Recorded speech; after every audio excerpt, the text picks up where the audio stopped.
Bueno, Iñaki, aquí estuvimos la última vez con Christian Nader. Sí, volvemos al mismo sitio. Nos vamos a dar la vuelta nosotros poco a poco para que se vea que estamos... Vente conmigo, que estamos ¿dónde? En Irán. Estamos en Irán. Ahí está la torre Asadi Tower. Parece que la han desmochado un poco, ¿no? ¿Por qué? Ahora la han construido finalmente. Desmochado. Bueno, Iñaki, vamos a dar un paseo aquí alrededor, por dentro de la torre y la mostramos. Justo nos han comunicado ahora los compañeros que estamos a día, vamos a ver, para ubicarnos, estamos a día 15. Jueves, ¿no? 15. Sí. Jueves 15 y estamos en Irán. Nos hemos tenido que prolongar la estancia debido a directamente a la situación que tenemos de vuelos cancelados. También hay un bloqueo de internet desde adentro porque pues no se fían nada de cómo se están moviendo las manifestaciones con esas revoluciones de colores que utilizan el internet para aparentar que hay mucho más, pero lo que sí que es cierto es que, ahora lo contaremos, están habiendo muchas movilizaciones aquí dentro a favor, muchas más a favor, pero algunas en contra, dirigidas además desde el espacio diría yo similar al ISIS, ¿no? Han habido 3 decapitaciones de estos miembros voluntarios de seguridad y han habido otro policía decapitado, ha habido múltiples ambulancias, han disparado con fusil y por tanto han matado también bastante gente en muchos sitios en todo Irán. O sea, una fórmula de revolución parecida a lo de Siria, pero sin tanta gente armada exterior, porque aquí lo tienen mucho peor para llegar y hacer lo que les dé la gana y entrar, ¿no? Pero bueno, el caso es que estamos aquí, nos han avisado que a las 6 el Reza S. Pahlavi ha vuelto a convocar que a las 6 de la tarde haya aquí, son las 2 de la tarde todavía, que haya manifestaciones por Irán otra vez van a intentar apretar este fin de semana porque hay un puente, el viernes, sábado, domingo.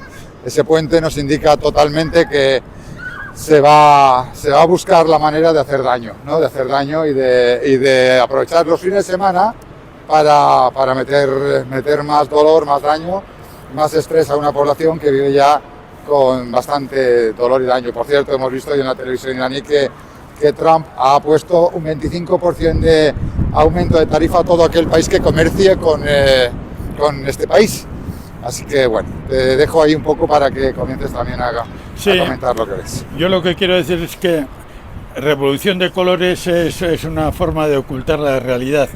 Si estas revoluciones tienen algo claro, es que es una revolución de todos los tonos de la sangre, de todos los tonos rojos del terror, de la destrucción, de la degollina, del incendio de casas, de la profanación de tumbas, de la profanación de mezquitas, de incendio de ambulancias, de incendio de coches de bomberos, de ataque a librerías, un intento de devastación cultural y de terror, y por tanto es eso, una revolución de todos los signos, de todos los colores y de todas las formas que puede tener el color rojo, que puede tener la sensación de terror y la sensación de miedo, ¿no? Mientras que nos acordamos de aquella canción impresionante de Raimon, el cantante catalán, Tous les colors del vers, que era impresionante. Aquí todos los colores de rojo conducen a una cuestión, ¿no? Al imperialismo norteamericano. Eso por un lado, ¿no? Por otro lado, está muy claro que una vez fracasada la guerra de los 12 días, una vez fracasada la estrategia de aplastar de algún modo y de hundir en la miseria a Irán, una vez fracasada la estrategia de aislarla del resto del mundo, sobre todo de toda la corriente, de toda la estrategia de la tríada, China, Irán y Rusia, una vez fracasado todo eso, han dado un salto más serio, ¿no? En televisión iraní están saliendo imágenes terribles de cómo muy pocas personas han impuesto el terror en barrios, en zonas, ¿no? Las armas que tenían esas muy pocas personas, ¿no? y de esas muy pocas personas de dónde pueden venir, ¿no? Nosotros, por lo que hablamos con gente de aquí, nos comentan, estamos encontrando similitudes muy directas con Al-Qaeda, con el ISIS, con Siria, con el terror de los sectores del Mossad. A mí a veces me he acordado, por ver los cadáveres incendiados, me he acordado de cuando estuvimos en las guarimbas de Venezuela, ¿no? Cuando quemaban a 17 personas simplemente por el hecho de parecer que eran chavistas, ¿no? O cuando asaltaban los hospitales donde había médicos y enfermeros y médicas cubanas, ¿no? Etcétera, etcétera. Es el mismo método, exactamente el mismo método, pero llevado en este caso a Irán y llevado en este caso con una estrategia muy similar a la venezolana. Claro, el imperialismo, de la misma forma que no puede invadir Venezuela porque es ingente, porque tiene una orografía muy difícil, tampoco puede invadir físicamente Irán, ¿no? Irán es enorme, tiene también una orografía difícil y desde luego tiene una población, 90 y algo millones de habitantes. De eso hablaremos luego, 90 y tantos millones de habitantes, por lo que estamos viendo y conociendo, dispuesta literalmente a todo. Y concluyo, las manifestaciones a favor del gobierno y a favor de Irán y a favor de la revolución y en contra del imperialismo que se convocaron han sido impresionantes. Miles, centenares de miles, millones de personas han salido a protestar pacíficamente, a protestar contra el imperialismo. La manifestación que hubo ayer, impresionante por las 100 personas asesinadas, las que contabilizadas hasta ahora, fue impresionante también, ¿no? Eso la prensa no ha dicho absolutamente nada. Bueno, pues vamos a ver el panorama y ahora le dejo el turno a Chema. Bueno, Iñaki, es uno de los elementos que deberían saber desde el exterior, ¿no? Que aquí la mayoría de la población sí que apoya a su revolución, pero también es cierto que afuera aprovechan, como siempre, pues el desánimo interior que puede haber de mucha gente que ve esos bloqueos, ese aislamiento del país, y en cambio reciben por internet imágenes pues que confunden al personal básicamente. En Venezuela vemos como a veces hay gente en Venezuela, en países de Sudamérica, que se van pensando que en Estados Unidos sigue siendo el sitio donde van a progresar, luego acaban yendo allí, allí mano de obra esclava, en las peores condiciones. Y luego piden volver. Entonces, realmente aquí también puede ocurrir a muchos más millas, a muchos más kilómetros de distancia. Aquí se puede encontrar mucha gente joven que puede seguir pensando que lo que ve a través de las pantallas de Occidente es la verdad, que la libertad de enriquecerse al máximo está allí, y en cambio, pues perder el norte. Pero aún así no dejan de ser muy pocos los que se ponen en una actividad contra insurgente, contra revolucionaria, en una actividad de daño a lo que es el gobierno iraní y a la revolución islámica, lo que no impide que esta gente siga intentándolo en una guerra multiforme, en la que lo que sí que parece ahora es, en esta extensión que está viendo, es que están apretando, como decía antes, con una guerra también criminal, de bandas criminales.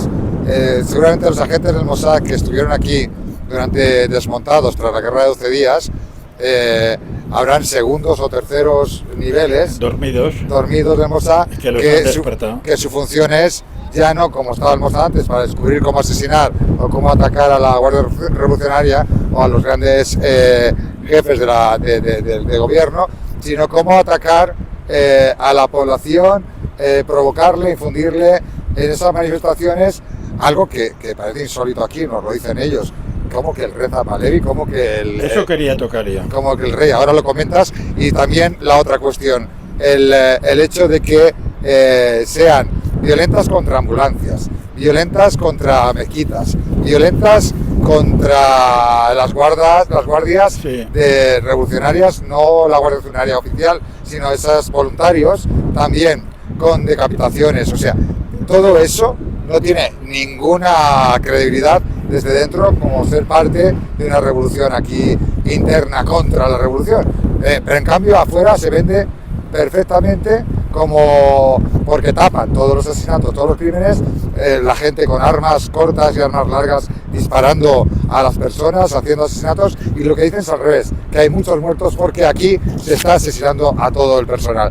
Es al revés, es una verdadera guerra contra el pueblo, contra el gobierno, y en cambio ellos tienen que defenderse como una guerra. O sea, sí. Hay muertos de ambos bandos, eso es cierto, hay muertos de ambos bandos, pero todas esas historias que nos cuentan, todos esos sacos negros que nos cuentan, no, pues va a ser que no. Y en una ciudad de 90 millones de habitantes, por supuesto que van a haber sacas negras en un país de 90 millones, pero y en una ciudad de 15 millones de habitantes van a haber sacos de muertos oficiales, oficiosos y de las morgues. Basta ir a una morgue y grabar y nos explicaron eso. Claro.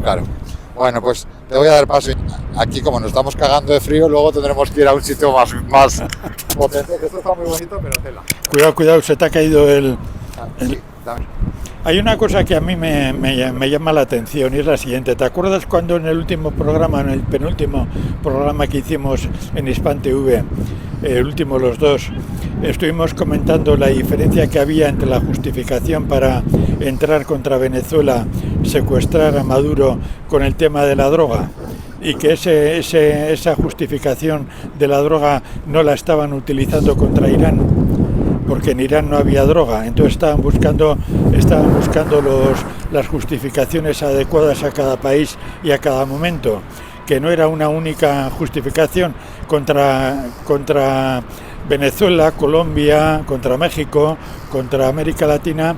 Se utiliza la droga precisamente la mentira de que Estados Unidos quiere luchar contra la droga, se utiliza para justificar que el imperialismo va a imponer o va a desarrollar la libertad, la lucha contra la droga en nuestra América, ¿no?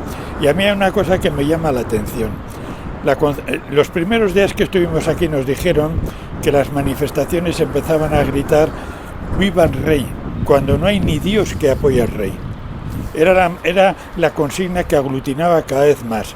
La movilización reaccionaria de hoy la ha convocado el nieto de un criminal, del Shah Reza Pahlavi, el nieto de un criminal asesino, represor, etcétera, etcétera, ¿no? Y precisamente la ha convocado el rey, ¿por qué? Y yo me acuerdo de que luego se ha demostrado que uno de los factores en la lucha de Nepal para derrocar al gobierno fue precisamente reinstaurar una monarquía, con la excusa que después se penetraría a Estados Unidos para poner una base norteamericana, ¿no? Si uno ve las condiciones propagandísticas a nivel mundial, la penetración de la propaganda en una Irán sometida a una inflación provocada, a un empobrecimiento provocado, etcétera, etcétera, y toda la prensa mediática occidental intentando introducir la sociedad de consumo a cualquier precio, y cuando esa sociedad de consumo tiene la imagen de una monarquía respetable en Occidente, de una monarquía que va a traer la situación económica que ya se ha olvidado de cómo era esa situación económica en 1960, en 1970, cuando la revolución de 1979, cuando imperaba la pobreza, nos estuvieron explicando cómo la gente recuerda la guerra impuesta de los años 1980, pero que después, a partir de 1990, cuando se impuso el neoliberalismo, la gente iba olvidando lo que era lo anterior, ¿no? Y luego han hecho que la imagen de la monarquía, a un nivel minoritario, empiece a tener como una estela de bienestar social, de progreso, de vuelta al mito de una sociedad menos empobrecida que la actual, ¿no? Una cosa muy parecida a la de Nepal, ¿no? En Nepal, desde luego, había una situación de corrupción, había una situación de empobrecimiento, había una situación de burocracia que se aprovechó, como en todas las revoluciones llamadas de colores, se aprovechó para provocar el malestar social con una excusa de que si llegaba el rey o la monarquía a Nepal, todo eso se iba a resolver. Y detrás de la monarquía estaba la base norteamericana, ¿no? Entonces yo lo que quiero plantear, y luego seguimos con esto, quiero plantear cómo el imperialismo parece que está midiendo cada zona o cada país del mundo cómo puede presentarle un mito. El mito mentiroso y engañoso de la lucha contra la droga en Venezuela, en Colombia, en México, en Ecuador, en Perú, en Bolivia, etcétera, etcétera, ¿no? Y el mito de que las monarquías pueden salvar a determinados pueblos en estos momentos. A mí eso me gustaría investigarlo con un poco más detalle. Bueno, a mí eso es lo que me llama la atención. Acabamos de recibir una información, por eso el corte. Sí. La información que hemos recibido es que ya las embajadas empiezan a hacer acoso y derribo. Embajadas europeas avisando a ciudadanos de aquí de europeos que tenemos que salir del país cuanto antes. De momento nosotros aquí, si no pasa nada, estaremos hasta el domingo, es jueves, porque es cuando nos van a gestionar seguramente la salida del país. Pero bueno, a ver, también luego lo haremos con la embajada, a ver qué hostias nos dice, pero la embajada es pro-yanqui, o sea que va a decirnos lo que nos diga. Y antes de este corte o antes de este aviso, estábamos hablando de que nos gustaría analizar por qué, mientras que antiguamente, por ejemplo, en los años 50 y 60, la propaganda anticomunista durante la mal llamada Guerra Fría hacía insistencia con un solo eslogan a nivel mundial. Ahora apreciamos que hay riquezas de diversidad, no riqueza, diversidad de eslóganes para cada zona del planeta. Por ejemplo, lo que hemos comentado, la lucha contra la droga en nuestra América, contra Venezuela, contra México, contra Colombia, contra Ecuador, contra Bolivia, etcétera, etcétera. Pero sin embargo, no contra Irán, no contra Palestina, no contra Yemen, no contra Líbano, porque ahí saben que la droga la han vencido. En Irán, lo mismo que en Venezuela, la droga prácticamente no tiene lugar, no se consume, está totalmente erradicada, etcétera, etcétera, ¿no? Entonces, ¿Qué ha podido ocurrir? ¿Por qué han cambiado y han presentado al nieto de un asesino, de un criminal, como representante, digamos, de las ansias de bienestar de un pueblo sometido a un empobrecimiento? Hemos comentado lo del 25% de aumento de los aranceles a cualquier país que comercie con Irán, ¿no? Y más todo lo que se venía golpeando durante años, ¿no? Acordémonos de cómo Trump endureció todavía mucho más los ataques a partir del año 2018, cuando las negociaciones sobre el uso civil de la energía nuclear y a partir en cascada ahí contra Irán. Bien, ellos miden cómo está la situación interna, cómo está la provocación del terror, de la sangre, los asesinatos, los degollamientos, etcétera, ¿no? Y hemos puesto el caso de Nepal, ¿no?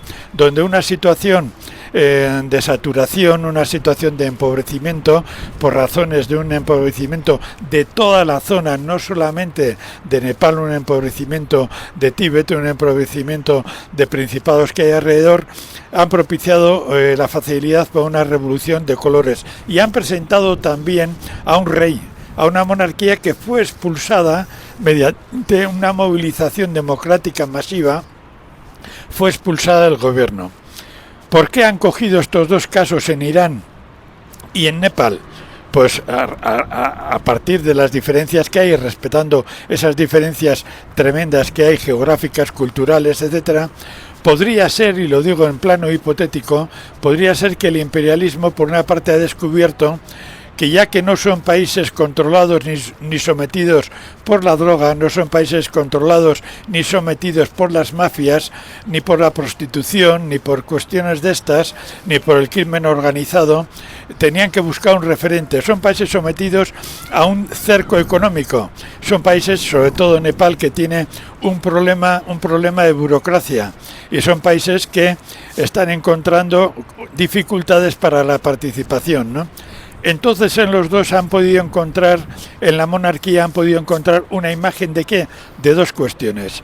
La primera cuestión, una imagen de mantener, digamos, o reactivar una promesa de que si se vuelve al antiguo régimen monárquico, que aquí se ha olvidado los crímenes aunque los están recordando cada vez más, sobre todo a partir de la guerra de los 12 días, se han olvidado los crímenes que cometió la monarquía hasta el 79, si se vuelve a eso, ellos creen que con una promesa de una monarquía que reinstaure el consumo, que reinstaure una democracia ficticia, que reinstaure una cosa de estas, van a conseguir mover a determinados sectores juveniles. ¿Por qué? Porque compañeros y compañeras de aquí nos han hablado que hay una reactivación de la juventud iraní a favor de la revolución, que hay una reactivación de la juventud que está empezando a ver desde el comienzo del siglo XXI que el imperialismo quiere acabar con Irán, quiere balcanizar Irán y quiere plantear una destrucción de Irán. Y nos están comentando, y ya lo vimos el año pasado, vimos a chavalas jóvenes, vimos a jóvenes, y nos están comentando que ese proceso está penetrando, ¿no? Entonces también hay un intento de hacer una guerra propagandística, una guerra de choques de civilizaciones en el peor sentido de la palabra. Por una parte, la cultura islámica chií, que tiene unos contenidos internacionalistas y antiimperialistas innegables y que tiene una constitución realmente democrática, aunque parezca que es increíble, pero por otra parte un consumismo reaccionario occidental realmente alienador, basado en la imagen occidental del ser humano, basado en la imagen occidental de la mujer, del hombre, etcétera, etcétera, ¿no? Y piensan, mi hipótesis, piensan que en estos momentos el nieto de un rey asesino puede dar esa imagen exterior. Que luego lo mantengan, pueden hacer con él lo mismo que Trump ha hecho con Corina, exactamente lo mismo, ¿no? En cierta forma esto podría valer también para Nepal. Terminando esto, nos encontramos ante una ofensiva imperialista suficientemente lúcida como para aplicar a diversos países modelos alternativos de futuro, todos ellos capitalistas, pero encuadrados en la lógica reaccionaria de cada país. Esto es guerra cognitiva en el sentido puro y duro. La guerra cognitiva precisamente lo que propone es ir a potenciar las ansias, las frustraciones, los deseos burgueses no satisfechos, los deseos pequeño burgueses de consumismo no satisfechos porque las condiciones lo impiden por la provocación imperialista, etcétera. Esto es guerra cognitiva por utilizar el terror sangriento, pero a la vez utilizar un ataque durísimo contra las señas de identidad del pueblo iraní. La destrucción de mezquitas, la destrucción de cementerios de los grandes próceres, de los grandes héroes, de los grandes mártires de Irán. Esto es una guerra cognitiva en el sentido de intentar introducir dentro de Irán un consumismo occidental, que era el esquema que les falló cuando tuvieron al emperador Pahlavi, etcétera, etcétera, ¿no? Y esta guerra cognitiva se está realizando precisamente en estos momentos en diversos niveles, ¿no? Y una hipótesis sería que este zar que ha convocado hoy a la matanza reaccionaria de hoy a la tarde es el que intenta reforzar esta guerra cognitiva. Luego, a partir de aquí queda otra parte más. Hemos tocado, digamos, las formas y las adecuaciones y las readaptaciones de la guerra cognitiva y de la guerra imperialista, ¿no? Pero luego tocaría una cuestión más de fondo.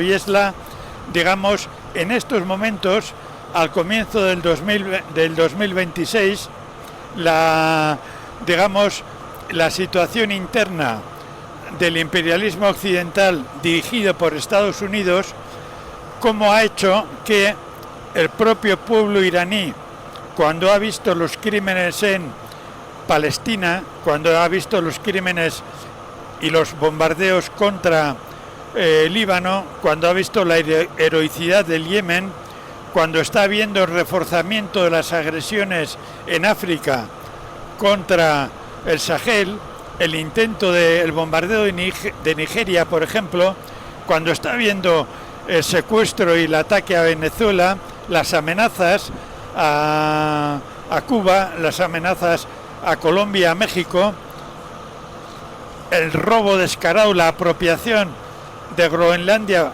violenta o amenazante por parte de Estados Unidos y la sumisión de Europa, el pueblo iraní, por lo que estamos hablando y por lo que vemos, está tomando conciencia de que esto va a ser largo, de que esto es un conflicto largo. Y aquí está coincidiendo un conflicto de resistencia nacional. Y de hecho nos han comentado los compañeros y compañeras que la intervención de una alta autoridad, creo que era el presidente, de una alta autoridad en televisión, diciendo las nuevas medidas sociales en beneficio del pueblo, indican que hay un proyecto muy claro de aunar la solidaridad, de aunar la coherencia interna, de fortalecer la soberanía del país, etcétera, ¿no? Y esta decisión yo creo que coincide plenamente con la visión que tiene Rusia y China de que este es un conflicto largo. Y esa visión de Rusia y China la hemos visto en la respuesta rusa, en la respuesta china con respecto al crimen contra Venezuela, ¿no? La hemos visto ahí exactamente, ¿no? Y hemos visto también esa visión de resistencia sostenida en demostraciones cuando estuvimos en el acto a Soleimani. Creo que era el ministro de Relaciones Exteriores o el presidente, no me acuerdo muy bien, el que dijo que no iban a ceder ni un milímetro y que ellos lo tenían muy claro, que la resistencia de Palestina era la suya, que la resistencia iraní era una resistencia internacional antiimperialista y que la lucha de cualquier pueblo es la lucha del pueblo iraní y que cualquier iraní sabía que la lucha de cualquier pueblo iba en beneficio de la lucha iraní. También lo hemos visto en otros actos internacionales, ¿no? Teniendo en cuenta, a mí no me extraña, por tanto, que ahora Trump endurezca mucho más el ataque económico, ese 25% de aumento de los aranceles, haya una presión criminal por parte de Europa, amedrentando a los ciudadanos europeos que estamos en Teherán, que estamos en Irán, de que abandonemos sin decirnos cómo ni cuándo, sin preguntarnos si queremos abandonar o no, sin preguntarnos si queremos que nos digan las autoridades iraníes cómo y cuándo y con qué ayuda de las autoridades iraníes tenemos que abandonar con dolor a este país heroico, etcétera, etcétera, ¿no? Yo creo que en definitiva lo que en nuestros programas ya estábamos diciendo, y con esto acabo, el imperialismo es consciente de que cada vez la distancia que le separa de la humanidad se va ampliando y que, quieranlo o no, esa distancia va en contra del propio imperialismo y que el imperialismo va retrocediendo, ¿no? Bueno,